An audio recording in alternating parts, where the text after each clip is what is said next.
যতগুলো আমি ইন্টারভিউ করলাম সবাই জিজ্ঞেস করছে যে আপনারা কি প্রেজেন্টেবল না, আপনারা তো অনেক সুন্দর, ওদের থেকে তো আপনারা বেশি সুন্দর। মানে ধরো মিমির জায়গায় যে ববি আর নাবিলা যদি হতো, এটাতে কি সেল কমে যেত? মানে এটা তোমার মনে হয়? Do you think that? আমাকে কেন জানি মানুষ পুলিশের ক্যারেক্টারে বলো বা অ্যাকশন ধর্মী কোনো ক্যারেক্টারে খুব মানে ইজিলি নেয়। এটা আমার বডি ল্যাঙ্গুয়েজ হতে পারে বা হাইট বা ফাইটের জন্য এরকম খুব পছন্দ করে মানুষ। সো এইটা আমি একটু ট্রাই করি যে খুব ন্যাচারাল অ্যাকশন করার জন্য, যে একদম ফেক যেন না লাগে যে একটা মেয়ের ঘুষিতে পাঁচটা ছেলে পড়ে যাবে, এটা কি করে সম্ভব? প্রেমে পড়ে, তারা যখন প্রেমে পড়ে এবং তার বিশ্বাসটা যখন ভাঙে খুব বাজে ভাবে, তখন ওই সিচুয়েশনটা এবং ওই অ্যাক্টিংটা করতে গিয়ে আমার মানে একদম ভেতর থেকে আসছে, অ্যান্ড ওই ফিলিংসটা আমার মনে হয় অডিয়েন্স কানেক্ট করতে পারবে। তো কে প্রতারণা করেছিল জীবনে? সে পরিচালক কি বেঁচে আছে, মারা গেছে?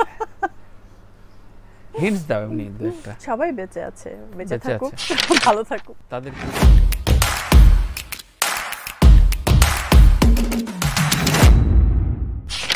রাইট, একই কমন প্রশ্ন, সেটা প্রেস মিটে শুনেছো। এখন যে বিষয়টা থাকে যে যেমন আশাদ আদনান বলছে বাংলাদেশি নায়িকা নিয়ে রিস্কি কেন? রিস্কি মানে এটা বিজনেস ভায়াবল না, ব্যবসায়িক ভাবে উঠে আসে না। আমি নাম ধরে ধরে তোমাদের বলেছি এই শোতে এখানে বসে, তখন বলছে না এটা এই সময় চলবে না, ওই সময় চলবে, বারবার বলেছে। সেটা আমি ক্লিপিংস তোমাকে দিয়ে দিতে পারবো। বাকি দিয়ে কথা বলছি তুফান রিলিজ, সেখানেও নাবিলার চরিত্র আমি এখনো ছবিটা দেখিনি, দেখবো একদিনের মধ্যে। কিন্তু মিমি চক্রবর্তী দুটো বড় বড় গান এবং বেশ তার সলো পোস্টার রয়েছে। এটা মনে হয় না যে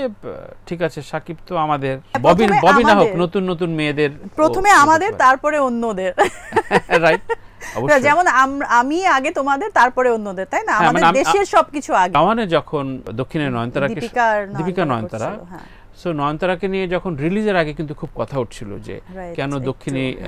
জায়গায় প্রমোট করা হচ্ছে এত বড় মেগাস্টারের সাথে। তারপরে ছবিটা রিলিজের পর যখন দেখা গেল পুরোটা ক্যাপচার করে নিয়ে গেছে দীপিকা, সো তখন আর কথাটা ওঠেনি। তার মানে এই ইজমটা তো থাকা উচিত। আমি না আমার নিজের মানুষকে, নিজের আর্টিস্টকে, নিজের দেশের শিল্পকে ছোট করব বা ইগনোর করব বা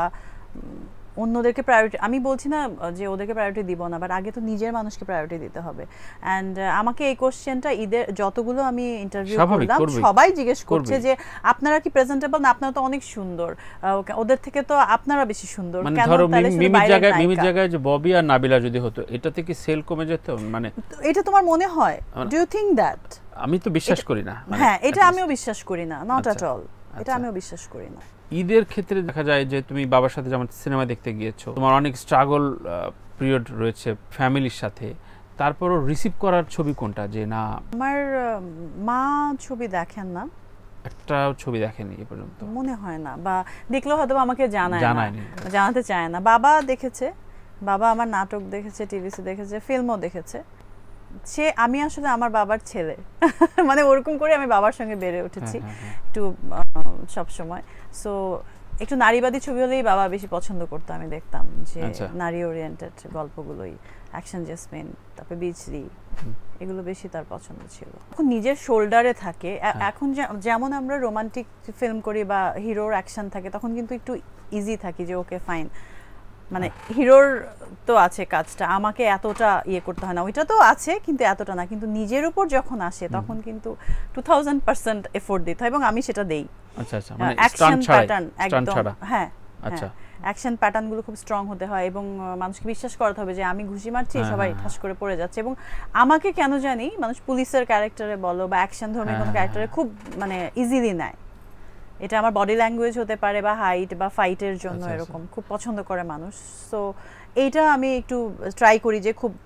ন্যাচারাল অ্যাকশন করার জন্য, যে একদম ফেক যেন না লাগে যে একটা মেয়ের ঘুষিতে পাঁচটা ছেলে পড়ে যাবে, এটা কি করে সম্ভব? সো অ্যাংরি লুকটা রিঅ্যাকশন, কার কথা মনে করো যে ওরে ভাবে অনেকের কথা মনে করি, অনেকের কথা, যাদের পছন্দ করে না,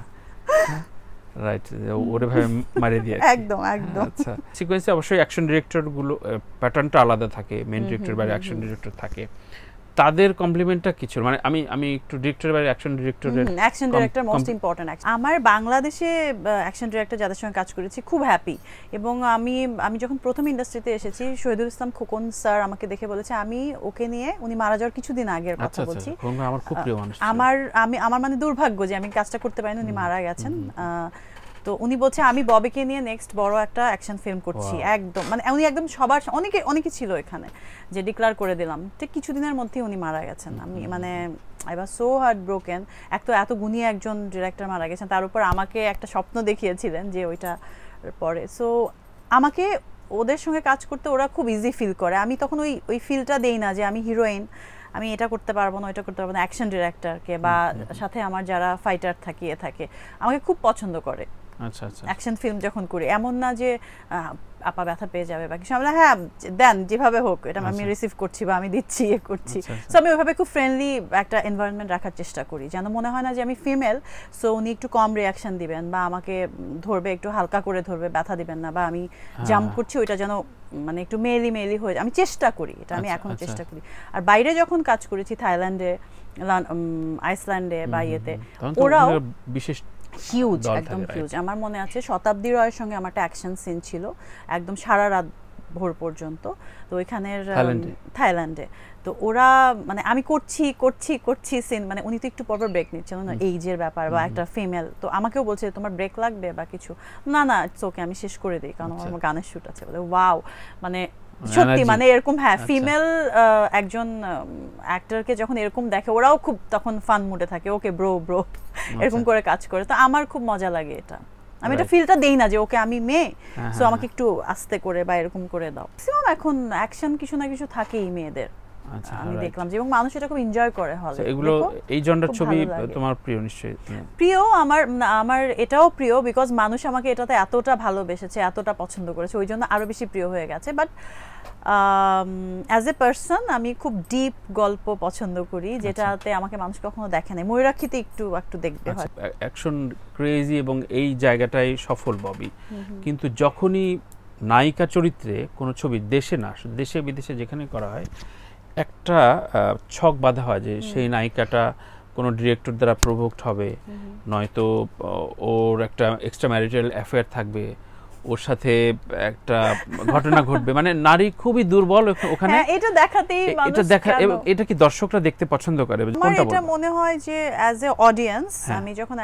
অ্যাজ এ অডিয়েন্স দেখি কিছু আমার কিন্তু মানে কিছুটা ঘাত প্রতিঘাতের মধ্যে প্রত্যেকটা মানুষকেই যেতে হয় মেয়েদেরটা একটু অন্যরকম করে দেখতে বা পছন্দ করতে মানুষ ওই জন্য বলে কিন্তু আমার মনে হয় একটা টাইমে মেয়েটা যদি ফাইট ব্যাক না করে তাহলে মানে ওইটা মেয়ে ছেলে বলে কথা না তাহলে এটা মানুষ মানে আমার এটা ভালো লাগে না যে শুধুমাত্র কষ্ট পেয়ে যাবে মার খেয়ে যাবে ফাইট ব্যাক করবে না উঠে দাঁড়াবে না আমার মনে হয় মানুষ যতই দুর্বল হোক না কেন আল্লাহ মানুষকে অতটুকু স্ট্রেংথ দিয়েছে যে ওইটুক নেয়ার মতো তার অবশ্যই এবিলিটি আছে মানসিক শক্তিটা বাড়াতে হবে আমার এটা বিশ্বাস কিছু কিছু জায়গায় আমি এতটা কষ্ট পেয়েছি যেটা ভাষায় প্রকাশ করার মতো না বাট আমার মনে হয় আল্লাহ আমাকে অতটা মেন্টাল স্ট্রেংথ দিয়েছে যে এই জন্যই আমি এই কষ্টটা পেয়েছি এবং আমি উঠে দাঁড়িয়েছি ফাইট ব্যাক করেছি আমি যদি পারি এরকম সিচুয়েশনে আমাকে বাইরে থেকে মানুষ যেরকম দেখে সবসময় হ্যাপি গো লাকি খুব স্ট্রং পার্সোনালিটি এটার বাইরেও কিন্তু আমার কিছু ক্রাইসিস কিছু দুর্বলতা কিছু উইক পয়েন্ট আছে কারণ মানুষ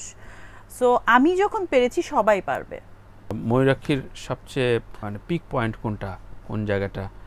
যে জায়গাটা আসলে মানুষ কাঁদবে কিংবা খুব এক্সাইটেড হবে কোনটা খুব এক্সাইটেড হবে আমার মনে হয় এখন পর্যন্ত যারা দেখে ফেলেছে তো বুঝে গেছে আর একটা হচ্ছে যে কয়েকটা জায়গায় আছে এরকম এটা এমন একটা ইন্টারেস্টিং ফিল্ম যে এক জায়গায় মানে এরকম ভাবলাম যে এরপরে কি হচ্ছে আমি বুঝে গেছি এরকম না একদম এন্ড পর্যন্ত ওই টুইস্টটা থাকে হ্যাঁ থ্রিলটা আছে সাসপেন্সটা থাকে আর আমার কাছে যেটা মনে হয় ফার্স্ট হচ্ছে মেয়েটা যখন বুঝতে পারে যে আমি যে মেয়েটা তো প্রেমে পড়ে প্রতারণা তো পড়ে মেয়েটা তো প্রেমে পড়ে নয়নতারা যখন প্রেমে পড়ে এবং তার বিশ্বাসটা যখন ভাঙে খুব বাজে ভাবে তখন